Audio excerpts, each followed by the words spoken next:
টুর্নামেন্টে।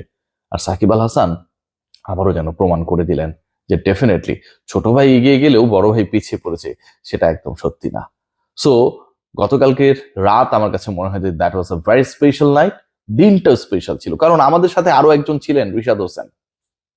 বিগ ব্যাশে খেলছেন, আইপিএল এ তাকে কেউ ডাকে না, বিপিএল এ থাকলে নিয়মিত একাদশে সুযোগ পান না, কিন্তু সেই রিশাদ, বিপিএল এ নিয়মিত একাদশে সুযোগ না পাওয়া রিশাদ অস্ট্রেলিয়ান কন্ডিশনে কম্পিটিটিভ ক্রিকেটে হোবার্ট হ্যারিকেনের হয়ে প্রত্যেকটা ম্যাচেই 11-এ থাকেন। আমাদের ক্রিকেট কাঠামো, থিঙ্কিং, টিম সিলেকশনের সাথে অস্ট্রেলিয়ানদের পার্থক্যটা এখানটাই।